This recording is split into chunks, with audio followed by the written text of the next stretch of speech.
ಇವತ್ತಿನ ವಿಡಿಯೋದಲ್ಲಿ ರೆಸ್ಟೋರೆಂಟ್ ಅವರ ಹತ್ರನೇ ಕೇಳಿ ತಿಳ್ಕೊಂಡಿರುವಂತಹ ರೆಸ್ಟೋರೆಂಟ್ ಸ್ಟೈಲ್ ಗೋಬಿ ಮಂಚೂರಿಯನ್ನ ಯಾವ ರೀತಿಯಾಗಿ ಮಾಡೋದು ಅಂತ ನೋಡೋಣ. ಈ ರೆಸಿಪಿನಲ್ಲಿ ನಾನು ಯಾವುದೇ ರೀತಿಯಾದಂಥ ಮನೆಯಲ್ಲಿ ಮಾಡಿರುವಂತಹ ಸಾಸ್ನ ಬಳಸಿಲ್ಲ, ಬದಲಿಗೆ ಹೊರಗಡೆಯಿಂದ ತಂದಿರುವಂಥ ರೆಡಿಮೇಡ್ ಸಾಸಿಂದ ಗೋಬಿ ಮಂಚೂರಿಯನ್ ಮಾಡ್ಕೊಂಡಿದ್ದೀನಿ. ಮತ್ತೆ ರೆಸ್ಟೋರೆಂಟ್ ಸ್ಟೈಲ್ ಅಥವಾ ಹೋಟೆಲ್ ಸ್ಟೈಲ್ ಯಾವುದೇ ರೀತಿಯಾದಂಥ ಫುಡ್ ರೆಸಿಪೀಸ್ ಮಾಡ್ಕೊತಾ ಇದ್ದೀವಿ ಅಂದರೆ ಅದರಲ್ಲಿ ಡೆಫಿನೆಟ್ಲಿ ಅಜಿನೋಮೋಟೊ ಅಥವಾ ಟೇಸ್ಟಿಂಗ್ ಪೌಡರ್ನ ಬಳಸಿರ್ತಾರೆ. ಇದ್ರ ಬಗ್ಗೆ ತುಂಬಾ ಜನಕ್ಕೆ ಡೌಟ್ಸ್ ಇದೆ, ಇದನ್ನ ತಿನ್ಬೇಕೋ ತಿನ್ನಬಾರ್ದು, ಒಳ್ಳೇದೋ ಕೆಟ್ಟದೋ, ಈ ರೀತಿಯಾಗಿ ತುಂಬಾ ಡೌಟ್ಸ್ ಇದೆ, ತುಂಬಾ ಕ್ವೆಶನ್ಸ್ ಇದೆ. ಅದಕ್ಕಾಗಿ ವಿಡಿಯೋ ಕೊನೆಯಲ್ಲಿ ಅಜಿನೋಮೋಟೊ ಬಗ್ಗೆ ಪ್ರತಿಯೊಂದನ್ನು ನಿಮಗೆ ಎಕ್ಸ್ಪ್ಲೈನ್ ಮಾಡಿ ಹೇಳಿದ್ದೀನಿ. ಒಂದು ವೇಳೆ ನೀವು ಹೊರಗಡೆ ಫುಡ್ಸ್ನ ಜಾಸ್ತಿ ತಿಂತೀರಾ ಅಥವಾ ಇಷ್ಟಪಟ್ಟು ತಿಂತೀರಾ ಅನ್ನೋದಿದ್ರೆ ಡೆಫಿನೆಟ್ಲಿ ವಿಡಿಯೋನ ಕೊನೆವರೆಗೂ ನೋಡಿ. ಇವತ್ತಿನ ತುಂಬಾನೇ ಇನ್ಫಾರ್ಮೇಟಿವ್ ಆಗಿರುವಂತಹ ವಿಡಿಯೋ ಇಷ್ಟ ಆದರೆ ಲೈಕ್ ಮಾಡಿ, ನಿಮ್ಮ ಫ್ರೆಂಡ್ಸ್ ಫ್ಯಾಮಿಲಿಗೆಲ್ಲ ಹೆಚ್ಚು ಶೇರ್ ಮಾಡಿ.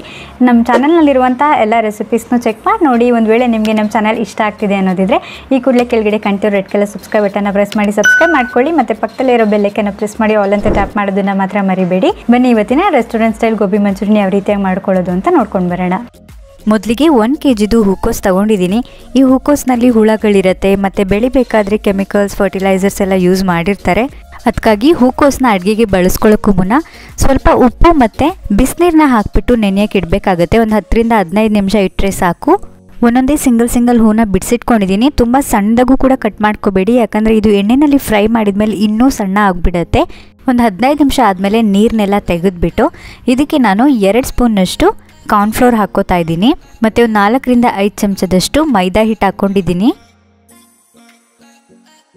ಮತ್ತು 1 ದೊಡ್ಡ ಚಮಚದಷ್ಟು ಹಚ್ಚ ಖಾರದ ಪುಡಿ ಹಾಕ್ಕೊಂಡಿದ್ದೀನಿ. ರುಚಿಗೆ ತಕ್ಕಷ್ಟು ಉಪ್ಪು ಹಾಕ್ಕೊಂಡಿದ್ದೀನಿ.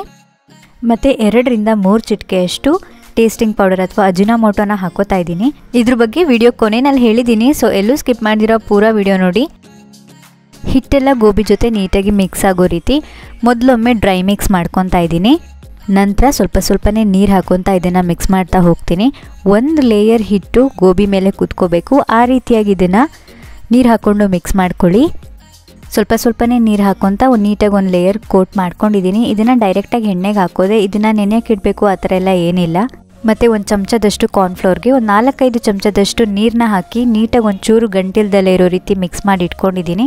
ಇದು ನಾವು ಕೊನೆಯಲ್ಲಿ ಮಂಚೂರಿಯನ್ ಮಾಡ್ಕೋಬೇಕಾದ್ರೆ ಬೇಕಾಗತ್ತೆ.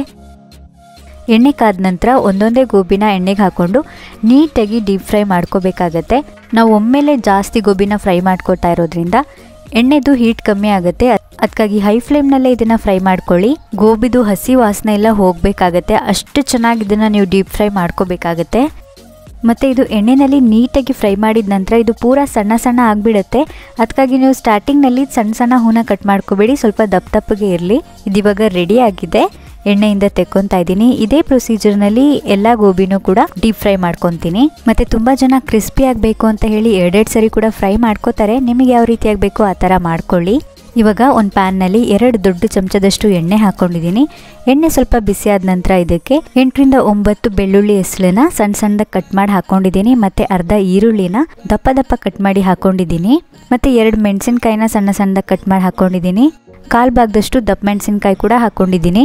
ಸ್ಪ್ರಿಂಗ್ ಆನಿಯನ್ ಇದ್ದರೆ ಸ್ಪ್ರಿಂಗ್ ಆನಿಯನ್ ಹಾಕ್ಕೊಳ್ಳಿ. ನನ್ನ ಹತ್ರ ಸ್ಪ್ರಿಂಗ್ ಆನಿಯನ್ ಇರಲಿಲ್ಲ ಅಂತ ಹೇಳಿ ಕ್ಯಾಪ್ಸಿಕಮ್ ಹಾಕ್ಕೊಂಡಿದ್ದೀನಿ. ಸ್ವಲ್ಪ ಉಪ್ಪು ಹಾಕೋತಾ ಇದ್ದೀನಿ.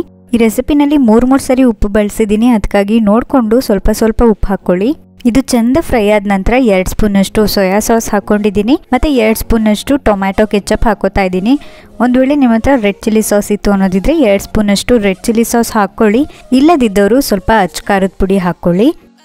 ಮತ್ತು 1/4 ಚಮಚದಷ್ಟು ಕಾಳು ಮೆಣಸಿನ ಪುಡಿ ಕೂಡ ಹಾಕ್ಕೊಂಡಿದ್ದೀನಿ. ಇಷ್ಟನ್ನು ಇವಾಗ ಚೆಂದ ಮಿಕ್ಸ್ ಆಗೋ ರೀತಿ ಫ್ರೈ ಮಾಡ್ಕೊಳ್ಳೋಣ. ಮತ್ತು ನಾವು ಆವಾಗಲೇ ಕಾರ್ನ್ಫ್ಲೋರ್ ಜೊತೆ ನೀರನ್ನ ಮಿಕ್ಸ್ ಮಾಡಿ ಇಟ್ಕೊಂಡಿದ್ವಲ್ಲ, ಆ ಮಿಕ್ಸ್ಚರ್ನ ಹಾಕ್ಕೊಂಡು ಮಿಕ್ಸ್ ಮಾಡ್ಕೊತಾ ಇದ್ದೀನಿ. ಇದು ಚೆಂದ ಬೆಂದ ನಂತರ ನಾವು ಆವಾಗಲೇ ಫ್ರೈ ಮಾಡಿ ಇಟ್ಕೊಂಡಿದ್ದಂತಹ ಡ್ರೈ ಗೋಬಿನ ಇದಕ್ಕೆ ಹಾಕ್ಕೊಂಡಿದ್ದೀನಿ. ಪೂರಾ ಕೂಡ ಹಾಕ್ಕೊಂಡಿಲ್ಲ, ಸ್ವಲ್ಪ ಅಂದರೆ ಒಂದು ಅರ್ಧದಷ್ಟು ಹಾಕ್ಕೊಂಡಿದ್ದೀನಿ. ಇದಕ್ಕೆ ಜಾಸ್ತಿ ನೀರು ಕೂಡ ಬಳಸೋ ಅವಶ್ಯಕತೆ ಇರೋದಿಲ್ಲ, ಹೀಗೆ ತುಂಬಾ ಚೆನ್ನಾಗಿರತ್ತೆ. ಹೈ ಫ್ಲೇಮ್ನಲ್ಲಿ ನೀಟಾಗಿ ಮಿಕ್ಸ್ ಮಾಡ್ಕೊಂಡು ನಂತರ ಸ್ಟವ್ ಆಫ್ ಮಾಡ್ಕೊಂಡಿದ್ದೀನಿ. ಸೊ ಬಿಸಿ ಆಗಿರುವಂತಹ restaurant style gobi manchurian ready ಆಗಿದೆ. ಇದನ್ನ ಇವಾಗ ಸರ್ವ್ ಮಾಡ್ಕೊತಾ ಇದ್ದೀನಿ. ನೋಡಿದ್ರಲ್ವಾ ರೆಸ್ಟೋರೆಂಟ್ ಸ್ಟೈಲ್ ಗೋಬಿ ಮಂಚೂರಿಯನ್ನ ಯಾವ ರೀತಿಯಾಗಿ ಮಾಡ್ಕೊಳ್ಳೋದು ಅಂತ. ಟೇಸ್ಟಿಂಗ್ ಪೌಡರ್ ಹಾಕಿದ್ರಿಂದ ಡೆಫಿನೆಟ್ಲಿ ಸಕ್ಕ ಟೇಸ್ಟಿಯಾಗಿತ್ತು. ಇನ್ನು ಈ ಟೇಸ್ಟಿಂಗ್ ಪೌಡರ್ನ ಬಳಸಬೇಕಾ ಬಳಸಬಾರ್ದಾ ಅನ್ನೋ ಒಂದು ಟಾಪಿಕ್ಕಿಗೆ ಬಂದರೆ, ಯಾರೋ ಎಲ್ಲೋ ಹೇಳಿದ್ದ ಊಹಾಪೋಹಗಳನ್ನ ಡೆಫಿನೆಟ್ಲಿ ನಂಬೇಡಿ. ಡಾಕ್ಟರ್ಸ್ ಮತ್ತು ಇದ್ರ ಬಗ್ಗೆ ರಿಸರ್ಚ್ ಮಾಡಿರೋರು ಏನು ಹೇಳ್ತಾರೆ ಅನ್ನೋದನ್ನ ಮೊದಲು ಕರೆಕ್ಟಾಗಿ ಓದಿ ತಿಳ್ಕೊಳ್ಳಿ. 1990ನೇ ಇಸ್ವಿಯಿಂದ ಇದ್ರ ಮೇಲೆ ರಿಸರ್ಚ್ ನಡೀತಾನೆ ಇದೆ. ಬಟ್ ಇಲ್ಲಿವರೆಗೂ ಇದರಿಂದ ಹೆಲ್ತ್ಗೆ ಪ್ರಾಬ್ಲಮ್ ಆಗುತ್ತೆ ಅಂತ ಯಾರು ಕೂಡ ಪ್ರೂವ್ ಮಾಡಿಲ್ಲ. ಇದ್ರ ಬಗ್ಗೆ ರಿಸರ್ಚ್ ಮಾಡಿರೋರು ಎಲ್ಲರೂ ಹೇಳಿರೋದು ಇದೆ, ಏನಂದರೆ ಇದರಿಂದ ನಮ್ಮ ಹೆಲ್ತಿಗೆ ಯಾವುದೇ ರೀತಿಯಾದಂಥ ಪ್ರಾಬ್ಲಮ್ ಆಗೋದಿಲ್ಲ ಅಂತ. ಈ ಅಜಿನೋಮೋಟೋಯಿಂದ ಅಥವಾ ಟೇಸ್ಟಿಂಗ್ ಪೌಡರಿಂದ ನಮ್ಮ ಹೆಲ್ತ್ಗೆ ಏನಾದರೂ ಪ್ರಾಬ್ಲಮ್ ಆಗಬೇಕು ಅಂದರೆ ನಾವು ದಿನಕ್ಕೆ 3 ಗ್ರಾಮ್ನಷ್ಟು ಅಜಿನೋಮೋಟೋನ ಯಾವುದೇ ರೀತಿಯಾದಂಥ ಫುಡ್ಡಿಗೆ ಬಳಸ್ತಲೇ ಹಾಗೆ ತಿಂದರೆ ನಮ್ಮ ಹೆಲ್ತಿಗೆ ಪ್ರಾಬ್ಲಮ್ಸ್ ಆಗತ್ತಂತೆ. ಸೊ ಟೇಸ್ಟಿಂಗ್ ಪೌಡರ್ನ ಹಾಗೆ ಯಾರೂ ತಿನ್ನೋದಿಲ್ಲ, ಹಾಗಾಗಿ ಇವತ್ತಿನವರೆಗೂ ಯಾರಿಗೂ ಕೂಡ ಇದರಿಂದ ತೊಂದರೆ ಆಗಿಲ್ಲ. ಮತ್ತು ಇದು ದಿನಕ್ಕೆ ಇಷ್ಟು ತಿನ್ನಬೇಕು ಅನ್ನೋ ಲಿಮಿಟೇಷನ್ ಕೂಡ ಇದೆ. 0.3 ಗ್ರಾಮ್ನಷ್ಟು ನೀವು ಡೈಲಿ ತಿನ್ಬೋದಾಗಿರುತ್ತೆ. ನಾವು ಅಡುಗೆನ ಜಾಸ್ತಿ ಅಮೌಂಟಲ್ಲಿ ಮಾಡ್ಕೊಂಡಿರ್ತೀವಿ, ಅದರಲ್ಲಿ ಜಸ್ಟ್ 1 ಚಿಟಿಕೆ 2 ಚಿಟಿಕೆ ಅಷ್ಟು ಬಳಸಿರ್ತೀವಿ. ಅದರಿಂದ ನಮಗೆ ಯಾವುದೇ ರೀತಿಯಾದಂಥ ಪ್ರಾಬ್ಲಮ್ ಆಗೋದಿಲ್ಲ ಅಂತಲೇ ಡಾಕ್ಟರ್ಸ್ ಅಥವಾ ರಿಸರ್ಚ್ ಮಾಡಿರೋರು ಹೇಳ್ತಾರೆ. ಈ ವಿಷಯನ ಬಂದು ನಾನು ನಿಮಗೆ ದ ಹಿಂದೂ ನ್ಯೂಸ್ ಪೇಪರಿಂದ ತಿಳ್ಕೊಂಡು ನಿಮಗೆ ಹೇಳ್ತಾ ಇದ್ದೀನಿ. ಆ ಆರ್ಟಿಕಲ್ ಲಿಂಕ್ ಕೂಡ ಕೆಳಗಡೆ ಡಿಸ್ಕ್ರಿಪ್ಷನ್ ಬಾಕ್ಸಲ್ಲಿ ಹಾಕಿರ್ತೀನಿ. ಒಂದು ವೇಳೆ ನಿಮಗೆ ಇದ್ರ ಬಗ್ಗೆ ಹೆಚ್ಚು ತಿಳ್ಕೊಳ್ಳೋವಂಥ ಕ್ಯೂರಿಯಾಸಿಟಿ ಇದ್ದರೆ ಡೆಫಿನೆಟ್ಲಿ ಆ ಆರ್ಟಿಕಲ್ನ ಓದಿ ನೋಡಿ. ತುಂಬಾ ಚೆನ್ನಾಗಿದೆ, ತುಂಬಾ ಇನ್ಫಾರ್ಮೇಟಿವ್ ಆಗಿದೆ. But at the end of the day ತಿನ್ನೋರು ನಾವಾಗಿರೋದ್ರಿಂದ ನಮ್ಮ ಫುಡ್ಡಲ್ಲಿ ಏನಿರಬೇಕು ಏನಿರಬಾರ್ದು ಅನ್ನೋದನ್ನ ನಾವು ಡಿಸೈಡ್ ಮಾಡಬೇಕಾಗುತ್ತೆ. ಸೊ ನಿಮ್ಗೆ ಇಷ್ಟ ಇದ್ದರೆ ಹಾಕ್ಕೊಳ್ಳಿ, ಇಲ್ಲದಿದ್ದರೆ ಸ್ಕಿಪ್ ಮಾಡ್ಕೊಳ್ಳಿ. ಇವತ್ತಿನ ಇನ್ಫಾರ್ಮೇಟಿವ್ ವಿಡಿಯೋ ಇಷ್ಟ ಆಗಿದ್ದರೆ ಲೈಕ್ ಮಾಡಿ. ಇದೇ ರೀತಿಯಾದಂತಹ ಫುಡ್ ರಿಲೇಟೆಡ್ ಯಾವುದಾದ್ರೂ ಇನ್ಫಾರ್ಮೇಟಿವ್ ವಿಡಿಯೋಸ್ ನಿಮಗೆ ಹೆಚ್ಚು ಬೇಕು ಅನ್ನೋದಿದ್ರು ಕೂಡ ನನಗೆ ಕಮೆಂಟ್ ಮಾಡಿ ತಿಳಿಸಿ.